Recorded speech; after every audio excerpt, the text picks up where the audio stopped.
ఓం నమ శివాయ. భారతమాత శివశక్తి అవతార్ సత్యగీత మురళి తేదీ 25/12/2025. ప్రభాత పాఠము పూర్వ తేదీ 14/7/1968. ప్రియమైన పిల్లలు, ఇది మీ యొక్క అంతిమ జన్మ. ఈ జన్మలోనే జన్మాంతరంలో పట్టిన మురికిని వదిలించుకోవాలి. ఇది మృత్యులోకము. ఇది మీకు అంతిమ జన్మ. ఆ తర్వాత మీరు అమరలోకంలోకి వెళ్ళాలి. ఆత్మ పావనము కాకుండా అమరలోకానికి వెళ్ళలేదు. ఇక్కడనే మీ లెక్కాచారాన్ని పూర్తి చేసుకోవాలి. ఒకవేళ మీరు శిక్షలు అనుభవించినట్లయితే మీ పదవి తగ్గిపోతుంది. మధురాతి మధురమైన ఆత్మీయ పిల్లలు, ఒకవైపు భక్తి మార్గము ఉంది, మరోవైపు ఈ జ్ఞాన మార్గము ఉంది. ఈ రెండింటిని మీరు అర్థం చేసుకున్నారు. భక్తి చాలా విస్తారంగా ఉంది. భక్తిని నేర్పించేవారు కూడా చాలామంది ఉన్నారు. శాస్త్రాలను నేర్పించేవారు కూడా ఉంటారు. ఇదంతా కూడా మనుష్యులే నేర్పిస్తారు. ఇక్కడ చూసినట్లయితే ఇక్కడే ఎలాంటి శాస్త్రాలు లేవు, ఇక్కడ మనుషులు లేరు. ఇక్కడ స్వయంగా పరంపిత పరమాత్మ తండ్రి ఆత్మలకు తెలియచేస్తారు.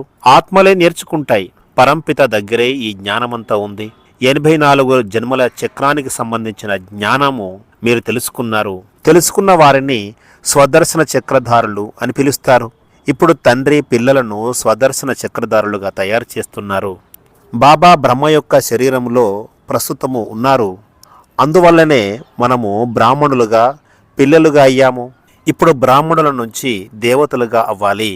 ఇప్పుడు తండ్రి స్వయంగా సన్ముఖంలో కూర్చొని మనకు ఈ ఆత్మిక యాత్ర గురించి తెలియచేస్తున్నారు. ఇందులో హఠయోగము చేయవలసిన అవసరము లేదు. బాహ్య ప్రపంచంలో చూసినట్లయితే అక్కడ హఠయోగం చేసి ట్రాన్స్లోకి వెళుతారు. అలాంటి విషయాలేమీ కూడా ఇక్కడ ఉండవు. ట్రాన్స్లోకి వెళ్ళడము వల్ల ఎలాంటి ఉపయోగం లేదు. మేము ట్రాన్స్లోకి వెళుతామని మీరు ఎవరికి కూడా చెప్పకూడదు. దానివల్ల ఎలాంటి ఉపయోగం లేదు, పోగా నష్టమే కలుగుతుంది. ట్రాన్స్ వల్ల ఎలాంటి వృద్ధి జరగదు. ట్రాన్స్కు విలువ ఇవ్వకూడదు. విదేశాల్లో కూడా చాలామంది ఎక్కడి వాళ్ళు అక్కడే ట్రాన్స్లోకి వెళ్తుంటారు. ట్రాన్స్లోకి వెళ్ళడం ద్వారా ఎలాంటి లాభము ఉండదు. ట్రాన్స్లోకి వెళ్ళినప్పుడు అక్కడ తండ్రి గుర్తుకు రారు, అదేవిధంగా జ్ఞానం కూడా గుర్తుకుండదు. ట్రాన్స్లోకి వెళ్ళేవారు ఎప్పుడు కూడా జ్ఞానాన్ని తెలుసుకోలేరు. వారి పాపము ఎప్పటికీ కూడా దగ్ధము కాదు. అలాంటప్పుడు ట్రాన్స్ వల్ల ఉపయోగం ఏమున్నది? ట్రాన్స్లోకి వెళ్ళి సందర్శించడం అనే మాట కూడా మంచిది కాదు. తండ్రి వద్దకు చాలా సమాచారం వస్తూ ఉంటుంది. మీరు ట్రాన్స్లోకి వెళ్తున్నట్టు మేము విన్నాము, ఒకసారి మాకు ముందు వెళ్ళి చూపించండి అని అడుగుతారు. ఆ తర్వాత వారిని తీసుకుని వెళ్ళిపోతారు. తండ్రి చెబుతున్నారు, ట్రాన్స్కు వల్ల ఎలాంటి ఉపయోగము లేదు. ఇక్కడ మీరు భగవంతునికి భోగు సమర్పిస్తారు. అలా సమర్పించడం అంటే ట్రాన్స్లోకి వెళ్ళినట్లు కాదు. ట్రాన్స్ అనేది భక్తి మార్గానికి హఠయోగానికి సంబంధించినది. ఇక్కడ జ్ఞాన మార్గంలో ట్రాన్స్కు ఎలాంటి మహత్వము లేదు. ఇక్కడ ట్రాన్స్ గురించి ఏమీ తెలియచేయరు అని స్పష్టంగా మీరు చెప్పాలి. తండ్రి కేవలం ఏమని చెబుతారు? నిరంతరము నన్ను స్మృతి చేయమని చెబుతారు. స్వయాన్ని ఆత్మగా భావించండి, నన్ను గుర్తు చేయండి అని చెబుతారు. ఇంతకు మించి ఏమీ చెప్పరు. తండ్రిని గుర్తు చేయడం అంటే ట్రాన్స్లోకి వెళ్ళినట్లు కాదు. మీరు ఎంతగా తండ్రిని గుర్తు చేస్తూ ఉంటే అంతగా మీ వికర్మలు వినాశనం అవుతాయి. ట్రాన్స్లోకి వెళ్ళడం ద్వారా వికర్మలు వినాశనము జరగవు. ఇలాంటి విషయాల గురించి తండ్రికి చాలా సమాచారం వస్తూ ఉంటుంది. హఠయోగం చేసేవారిని పిలిపించుకొని ట్రాన్స్లోకి వెళ్ళడానికి ప్రయత్నం చేస్తారు. తండ్రి మనలను హెచ్చరిస్తున్నారు, మీరు ఎప్పుడూ కూడా వివిధ మఠాలకు చెందిన సన్యాసులను, ఆ మఠ పెద్దలను ఇక్కడికి ఆహ్వానించకూడదు. వారిని ఇక్కడికి పిలవలసిన అవసరమే లేదు. వారు మన ధర్మానికి చెందినవారే కాదు. ఈ సమయంలో వారు వచ్చినా కూడా వారికి ఎలాంటి ప్రయోజనము జరగదు. వారు ఇప్పుడు అహంకారంతో ఉన్నారు. ఈ సన్యాసులందరికీ వినాశన కాలములోనే జ్ఞానము లభిస్తుంది. వారు మన ధర్మానికి చెందినవారు కాదు అని మీకు తెలుసు. వారికి కేవలము సందేశాన్ని ఇవ్వాలి, కానీ వారి మీద ఎలాంటి ఆశను పెట్టుకోకూడదు. ఇది జ్ఞాన మార్గము. ఇక్కడికి ఎవరు కూడా త్వరగా రాలేరు. ఎప్పుడైతే వినాశనము ఎదుట నిలబడుతుందో అప్పుడే ఇక్కడికి రావడం ప్రారంభిస్తారు. అప్పుడు మృత్యువు సమీపంలోకి వచ్చిందని భావించడం వల్ల వస్తారు. అప్పుడు మీరు ఏది చెప్పినా కూడా వింటారు. మీరు ఇప్పుడు ఏమంటున్నారు? మరో 8 సంవత్సరాల్లో వినాశనము జరగనుంది అని చెబుతున్నారు. ఎప్పుడైతే ఆ సమయం దగ్గరికి వస్తుందో అప్పుడే వారు ఒప్పుకుంటారు. మృత్యువు తప్పకుండా రావాల్సిందే. మీరు చాలా కాలంగా ఈ విషయాన్ని చెబుతూనే వస్తున్నారు. కానీ మీరు చెబుతున్న జ్ఞానాన్ని వాళ్ళు అంతా కూడా అబద్ధంగా భావిస్తున్నారు. మీ యొక్క వృక్షము నెమ్మదిగా పెరుగుతుంది. ఇక్కడికి సన్యాసులు ఎవరు కూడా రాలేరు. తండ్రిని గుర్తు చేయమని మాత్రమే వారికి తెలియచేయవచ్చు. ఇవన్నీ కూడా మనకు తండ్రి స్వయంగా తెలియచేస్తున్నారు. మీరు తండ్రిని స్మృతి చేస్తున్నప్పుడు కనులను మూసుకోకూడదు. మీ కనులతో ఇతరుల కనులను చూడాలి. ఒకవేళ మీరు కనులను మూసుకున్నట్లయితే తండ్రిని ఏ విధంగా చూస్తారు? మేము ఆత్మలము, పరంపిత పరమాత్మ యొక్క సన్ముఖంలో కూర్చున్నాము అని భావించాలి. పరంపిత పరమాత్మను చూడలేము కదా. ఈ జ్ఞానమంతా కూడా బుద్ధిలో ఉంది. పిల్లలు మీరు ఇక్కడ కూర్చున్నారు, పరంపిత పరమాత్మ చదివిస్తున్నారని భావిస్తున్నారు. ఈ శరీరాన్ని వారు ఆధారంగా తీసుకున్నారు. ఇక్కడ ధ్యానం అనే మాట లేదు.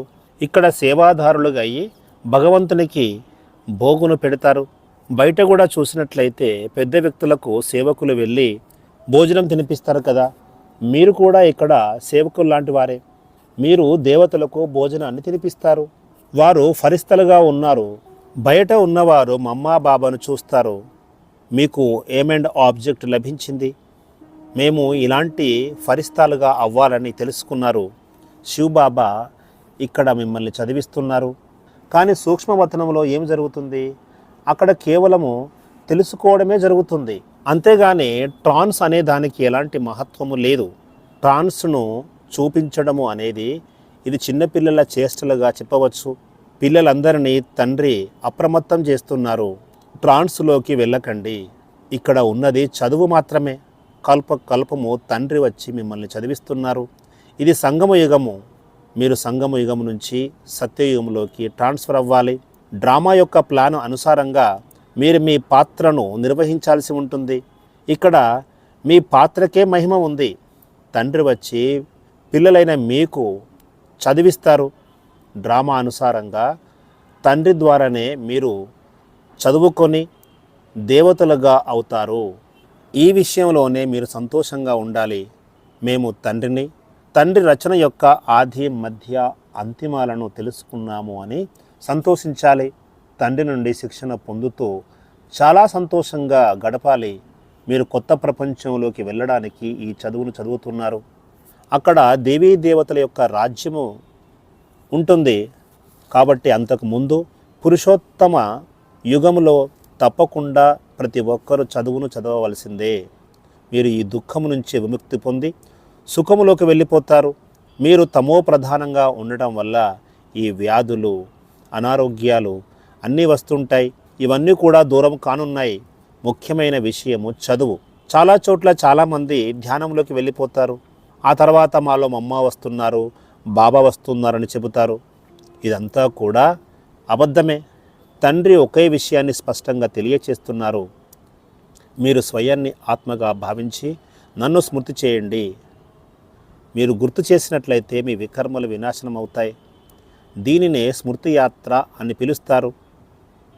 యోగము అని మనము పేర్కొన్నట్లయితే యాత్ర అనే పదాన్ని మనము వాడలేము. మీరు ఆత్మలందరూ కూడా ఇక్కడ నుంచి వెళ్ళిపోవాలి. మీరు సతో ప్రధానంగా మారి వెళ్ళవలసి ఉంటుంది. తమో ప్రధానం నుంచి ఇప్పుడు సతో ప్రధానంగా అవ్వాలి. ఇప్పుడు మీరు ఆ ప్రాక్టీస్ని చేస్తున్నారు. బాహ్య ప్రపంచంలో నేర్పించే ఏదైతే యోగం ఉందో అక్కడ చేసే అభ్యాసం ఏమీ ఉండదు. హఠయోగం చేసేవాళ్ళు చాలామంది ఉన్నారు. వారంతా హఠయోగానికి చెందిన వారే. ఇక్కడ కేవలము తండ్రిని గుర్తు చేస్తే సరిపోతుంది. బాబా ఏమని చెబుతున్నారు? ఓ మధురాతి మధురమైన పిల్లలు, స్వయాన్ని ఆత్మగా భావించండి. ఈ విధంగా మనకు తెలియచేసేవారు మరెవరు కూడా ఉండరు. ఏదైతే బాహ్య ప్రపంచంలో ట్రాన్స్ అనే మాట మాట్లాడుతూ ఉంటారో దాని ప్రస్తావన ఇక్కడ ఏమీ లేదు. ఒకవేళ మీరు అలా చెప్పినట్లయితే మిమ్మల్ని చూసి వారు నవ్వుతారు. వారికి మీరు చేసే స్మృతి యాత్ర గురించి తెలియదు. భగవంతునికి భోగులు సమర్పించడం అనేది ఇది డ్రామాలో ఇమిడి ఉంది. భక్తి చేసేవారు కూడా ధ్యానంలోకి వెళుతారు కదా. ఎవరినైతే భక్తి చేస్తారో వారికి వారి రూపం కనబడుతుంది. ఇది పెద్ద విషయమేమీ కాదు. ఇలాంటి వాటి వల్ల ఎలాంటి ఉపయోగం లేదు. ఇది దీనిని చదువు అని అనరు. తండ్రికి పిల్లలు కావాలి, ఆ తర్వాత ఈ చదువును చదవాలి.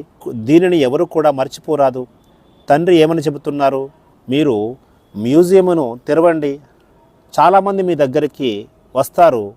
మీరు ఎవరిని పిలవాల్సిన అవసరమే ఉండదు. వారే వచ్చి జ్ఞానము చాలా బాగుందని తెలియచేస్తారు. ఇక్కడికి రావడం ద్వారా మీ వ్యక్తిత్వంలో మార్పు వస్తుందని చెప్పాలి. ముఖ్యమైన విషయము పవిత్రతకు సంబంధించినది. దాని మీదనే చాలా గొడవలు జరుగుతూ ఉంటాయి. చాలామంది ఓడిపోతారు. మీ యొక్క మానసిక స్థితి ఎలా అవ్వాలంటే, ఈ ప్రపంచంలో ఉంటూ కూడా దేనిని కూడా మీరు పట్టించుకోకూడదు. ఆత్మ ఇక్కడి నుంచి వెళ్ళిపోతుంది, శాంతిధామానికి చేరుకుంటుంది. గృహస్థ వ్యవహారంలో ఉంటూ కూడా, భోజన పానీయాలు స్వీకరిస్తూ కూడా మీ యొక్క బుద్ధి భగవంతుని వైపు ఉండాలి. జన్మనిచ్చిన తండ్రి మీకు కొత్త ఇల్లును నిర్మించి ఇచ్చినప్పుడు మీ బుద్ధి అంతా కూడా కొత్త ఇంటి వైపు వెళుతుంది కదా. ఇప్పుడు ఇక్కడ కూడా మన బుద్ధి స్వర్గం వైపు వెళ్ళాలి. అనంతమైన తండ్రి అనంతమైన ఇల్లును తయారు చేస్తున్నారు. ఒకప్పుడు మనం స్వర్గంలో ఉండేవారిమి. ఆ తర్వాత ఈ చక్రములో తిరుగుతూ ఇక్కడికి చేరుకున్నాము. ఇప్పుడు ఈ చక్రము పూర్తి అయింది. మళ్ళీ మనము స్వర్గంలోకి వెళ్ళాలి. వెళ్ళడానికి ముందు పావనంగా అవ్వాల్సిందే. తండ్రిని గుర్తు చేయడం ద్వారా మాత్రమే పావనంగా అవుతాము. ఈ తండ్రిని గుర్తు చేస్తున్నప్పుడే చాలా విఘ్నాలు వస్తాయి. ఇందులోనే మీకు యుద్ధం జరుగుతుంది. చదువుతున్నప్పుడు ఎలాంటి యుద్ధం చేయవలసిన అవసరం లేదు. చదువు ఎప్పుడు కూడా చాలా సహజంగా ఉంటుంది. 84 జన్మలకు సంబంధించిన జ్ఞానం అనేది చాలా సహజమైనది. స్వయాన్ని ఆత్మగా భావించి తండ్రిని గుర్తు చేయడం అనే దాంట్లోనే చాలా కష్టం ఉంటుంది. ఈ విషయాన్ని మర్చిపోవడం ద్వారానే వికర్మలు జరుగుతాయి. తండ్రి ఏమని చెబుతున్నారు? ఈ స్మృతి యాత్రను ఎప్పటికీ కూడా మరవకండి. తక్కువలో తక్కువ 8 గంటలు తండ్రిని గుర్తు చేయండి. శరీర నిర్వహణ కొరకు మీరు తప్పకుండా కర్మలు చేయవలసిందే. అదేవిధంగా నిద్ర కూడా పోవలసిందే. ఇది చాలా సహజమైన మార్గము. ఒకవేళ మీరు నిద్ర పోకపోతే ఇది కూడా హఠయోగమే అవుతుంది కదా. బయట హఠయోగం చేసేవారు చాలామంది ఉన్నారు. తండ్రి తెలియచేస్తున్నారు, వారిని ఎవరిని కూడా చూడకండి. వాటి వల్ల ఎలాంటి ఉపయోగం లేదు.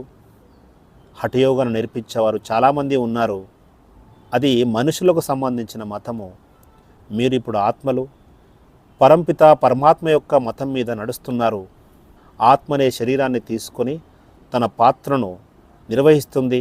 డాక్టర్గా అవుతుంది, లేదా మరో విధంగా అవుతుంది. కానీ మనుషులు దేహాభిమానంలోకి రావడం వల్ల నేను ఫలానా వ్యక్తిని అని మాట్లాడుతుంటారు. కానీ మీరు మాత్రము స్వయాన్ని ఆత్మ అని తెలుసుకున్నారు. తండ్రి కూడా ఆత్మనే. ప్రస్తుత సమయంలో మిమ్మల్ని చదివించేవారు సాధారణమైన వారు కాదు. స్వయంగా పరంపిత పరమాత్మ ఆత్మలను చదివిస్తున్నారు. ఆత్మ పరమాత్మ విడివడి చాలా కాలం జరిగింది అనే మహిమ కూడా చేస్తూ ఉంటారు కదా. పరంపిత పరమాత్మను కల్పము కలుస్తూ ఉంటాము. ప్రపంచంలోని వారందరూ కూడా దేహాభిమానంలో ఉండడం కారణంగా స్వయాన్ని దేహంగా భావించి జీవిస్తున్నారు. తండ్రి ఏమని చెబుతున్నారు? తండ్రి చెబుతున్నారు, నేను ఆత్మలనే చదివిస్తాను. ఆత్మలే జడ్జిగా, న్యాయవాదిగా అవుతుంది. మిమ్మల్ని చదివించేవారు స్వయంగా పరమాత్మ. తండ్రి చెబుతున్నారు, మీరు ఒకప్పుడు సతో ప్రధానంగా పవిత్రంగా ఉండేవారు. మీ పాత్రను అభినయిస్తూ ఇప్పుడు పతితంగా అయిపోయారు. హో భగవంతుడా, మీరు వచ్చి మమ్మల్ని పావనంగా తయారు చేయమని మీరే పిలిచారు కదా. తండ్రి ఎప్పుడు కూడా పావనులే. కానీ ఈ విషయము ఎవరికి తెలియదు. తెలిసినప్పుడే కదా మనము ధారణ చేసేది. పిల్లలైన మీరు ఇప్పుడు ధారణ చేస్తున్నారు. అప్పుడే మీరు దేవతలుగా అవుతారు. ఈ విషయాలు వేరే వారి బుద్ధిలో కూర్చోవు. ఎందుకంటే ఇదంతా కూడా కొత్త విషయాలు. దీనినే జ్ఞానం అంటారు. మిగతాదంతా కూడా భక్తికి సంబంధించిన విషయాలే. మీరు కూడా భక్తిని చేశారు. అప్పుడు మీరు క్షణక్షణము దేహాభిమానంలోకి వచ్చేవారు. ఇప్పుడు తండ్రి తెలియచేస్తున్నారు, ఓ పిల్లలు, మీరు ఆత్మాభిమానిగా అవ్వండి, స్వయాన్ని ఆత్మగా అర్థం చేసుకోండి. ఆత్మలైన మమ్మల్ని స్వయంగా తండ్రి వీరి శరీరం ద్వారా చదివిస్తున్నారు. ఈ విషయాన్ని క్షణము గుర్తు చేసుకుంటూ ఉండండి. ఈ కల్పమంతటిలో స్వయంగా పరంపిత పరమాత్మ ఆత్మలను ఈ సమయంలోనే చదివిస్తారు. అందుకే తండ్రి మళ్ళీ మళ్ళీ చెబుతుంటారు, ఓ మధురాతి మధురమైన పిల్లలు, మీరు స్వయాన్ని ఆత్మగా నిశ్చయం చేసుకోండి, ఆ తర్వాత తండ్రిని గుర్తుకు చేయండి. ఇది చాలా ఉన్నతోన్నతమైన యాత్ర. ఒకవేళ పైకి ఎక్కినట్లయితే వైకుంఠాన్ని పొందుతారు, లేదా కింద పడినట్లయితే తునాతునుకలవుతారు. కారములో పడిపోయినట్లయితే పూర్తిగా తునాతునుకలైపోతారు. అయినప్పటికీ స్వర్గంలోకి అయితే వస్తారు, కానీ చాలా చిన్న పదవిని పొందుతారు. ఇక్కడ రాజధాని స్థాపన జరుగుతోంది. ఆ రాజ్యంలో చిన్న పదవి తీసుకునేవారు కూడా కావాలి. ప్రతి ఒక్కరూ ఉన్నతమైన పదవిని తీసుకోలేరు, జ్ఞానాన్ని కూడా పూర్తిగా అర్థం చేసుకోలేరు. అందుకే తండ్రికి చాలామంది పిల్లలు కావాలి. వాస్తవంగా చూసినట్లయితే మీరు అమ్మాయిలు ఉద్యోగ బంధనము నుంచి విముక్తులుగా ఉన్నారు. అబ్బాయిలు తప్పకుండా ఉద్యోగము చేయవలసిందే, పిల్లల్ని పోషించాల్సి ఉంటుంది. ఇది ఇక్కడి ఆచారము కదా. కొద్దిమంది స్త్రీలు కూడా ఉద్యోగం చేస్తూ ఉంటారు, కానీ మీరు ఇప్పుడు ఖాళీగా ఉన్నారు. ఎక్కువగా సేవ చేసినట్లయితే మీరు పెద్ద పెద్ద రాజులుగా అవుతారు. దిల్వాలా మందిరము మీకు జ్ఞాపకార్థంగా నిర్మించబడినదే. పిల్లలు దీని కొరకు మీరు సమయాన్ని వెచ్చించాలి. రొట్టెలు చేసుకున్నారు అంటే పని సమాప్తం కావాలి. శుద్ధమైన భోజనాన్ని తండ్రి స్మృతిలో తయారు చేయాలి. అది ఎవరు తిన్నా కూడా వారి యొక్క హృదయము శుద్ధంగా అయిపోవాలి. చాలా తక్కువ మందికి ఇలాంటి భోజనము లభిస్తుంది. మిమ్మల్ని మీరు ప్రశ్నించుకోండి, మేము శివబాబా యొక్క స్మృతిలో భోజనాన్ని తయారు చేస్తున్నామా? మేము వండిన వంట తిన్నవారి హృదయము శుద్ధంగా అవుతుందా? పిల్లలు ఈ విషయాన్ని క్షణక్షణం మర్చిపోతూ ఉంటారు. తండ్రి ఏమని చెబుతున్నారు? మీరు ఇలాగే మర్చిపోతుంటారు, ఎందుకంటే మీరు ఇంకా 16 కళల సంపూర్ణంగా కాలేదు. తప్పకుండా సంపూర్ణంగా అవ్వాలి. పౌర్ణమి రోజు చంద్రుడు ఎంత సంపూర్ణంగా ఉంటారో అంత సంపూర్ణంగా మీరు కావాలి. ఆ తర్వాత మళ్ళీ మీ యొక్క సంపూర్ణత తగ్గిపోతూ ఉంటుంది, పూర్తిగా కాలరాత్రిగా అవుతుంది. ఆ తర్వాత పూర్తిగా వెలుగు కూడా వస్తుంది. ఈ వికారాలను వదిలిపెట్టి తండ్రిని గుర్తు చేస్తూ ఉండాలి. అప్పుడే మీ ఆత్మ సంపూర్ణంగా అవుతుంది. మీ యొక్క రాజధాని ఇప్పుడు స్థాపన అవుతుంది. మీరు సంపూర్ణ మహారాజుగా కావాలని కోరుకుంటున్నారు కదా, కానీ ఆ విధంగా అందరూ కాలేరు. పురుషార్థము ప్రతి ఒక్కరూ చేయవలసిందే. ఇక అందరికి ఏం తెలిసింది? అందరూ రాజులు కూడా లక్ష్మీనారాయణులుగా కాలేరు. కొద్దిమందిని చూసినట్లయితే ఎలాంటి పురుషార్థము చేయరు. అందువల్లనే మహారథి, గుర్రపు స్వారీ చేసేవారు, పదాతి దళంగా నడిచేవారు, ఇలా కేటగిరీగా ఉన్నారు. మహారథిగా కొద్దిమందే ఉంటారు. ప్రజలు ఉన్నంత సంఖ్యలో కమాండర్లు ఉండరు. కమాండర్లు, మేజర్లు చాలా తక్కువగా ఉంటారు. క్యాప్టెన్లు కూడా ఉంటారు కదా, పదాతి దళం కూడా ఉంటుంది. ఇదంతా కూడా మీ యొక్క సైన్యము. మీ యొక్క పదవి అనేది ఈ స్మృతి యాత్ర మీద ఆధారపడి ఉంటుంది. తండ్రిని గుర్తు చేయడం ద్వారా బలం లభిస్తుంది. మీరు గుప్తంగా ఉన్న యోధులు. తండ్రిని గుర్తు చేయడం ద్వారా వికర్మల మురికి అనేది తొలగిపోతుంది. తండ్రి ఏమని చెబుతున్నారు? మీరు వ్యాపార వ్యవహారాలను కూడా చూసుకోండి, కానీ తండ్రిని గుర్తు చేస్తూ ఉండండి. మీరు జన్మ జన్మాంతరాలుగా ఒకే ప్రియుని యొక్క ప్రియురాళ్ళు. ఎంతో కష్టపడితే కానీ వారు లభించలేదు. అలాంటి ప్రియుడిని మనం గుర్తు చేస్తూ ఉండాలి. ఇంతకు ముందు కూడా మనం గుర్తు చేసేవారమే, కానీ అలా గుర్తు చేసినప్పుడు మన వికర్మల వినాశనము కాలేదు. భగవంతుడు ఎవరో కూడా తెలియదు. ఇప్పుడు తండ్రిని గుర్తు చేయడం ద్వారా మన వికర్మలు వినాశనం అవుతాయి. తండ్రి మనకి ఏం తెలియజేశారు? ఇప్పుడు మీరు తమో ప్రధానం నుంచి సతో ప్రధానంగా అవ్వాలి. ఆత్మనే సతో ప్రధానంగా అవుతుంది. ఆత్మనే ఈ సమయంలో పురుషార్థము చేస్తుంది. ఇది మీ యొక్క అంతిమ జన్మ. ఈ జన్మలోనే జన్మ జన్మాంతరములోని మురికిని తొలగించుకోవాలి. ఇది ఈ మృత్యులోకంలో మీది అంతిమ జన్మ. ఆ తర్వాత మీరు అమరలోకంలోకి వెళ్ళాలి. ఆత్మ పావనంగా కాకుండా అక్కడికి వెళ్ళలేదు. మీ లెక్కాచారాన్ని ఇక్కడే పూర్తి చేయాలి. ఒకవేళ శిక్షలు అనుభవించినట్లయితే మీకు తక్కువ పదవి లభిస్తుంది. ఎవరైతే శిక్షలు పొందరో వారు అష్టరత్నాలుగా అవుతారు. అష్టరత్నాలుగా కావాలంటే తండ్రిని గుర్తు చేసే శ్రమ చేయాలి. బాబా చెబుతున్నారు, స్వర్గంలోకి అందరూ వెళుతారు. అక్కడ ప్రజలు కూడా చాలామంది అవసరము. ఉన్నతమైన పదవిని పొందడానికి పురుషార్థం చేయాలి. దాని ఫలితాన్ని కల్పాంతరము జన్మ జన్మాంతరాలుగా మీరు పొందుతూ ఉంటారు. ప్రతి ఒక్కరి మానసిక స్థితిని అర్థం చేసుకుంటారు. మంచిది. ఆత్మీయ పిల్లలకు ప్రియస్మృతులు మరియు నమస్తే. వరదానము: అభ్యాసి ఆత్మాభవ. ప్రతి శక్తి, జ్ఞానం యొక్క ప్రతి యుక్తి వింటూ కూడా వాటిని స్వీకరిస్తూ కూడా అభ్యాసంలోకి తీసుకురావడం లేదు.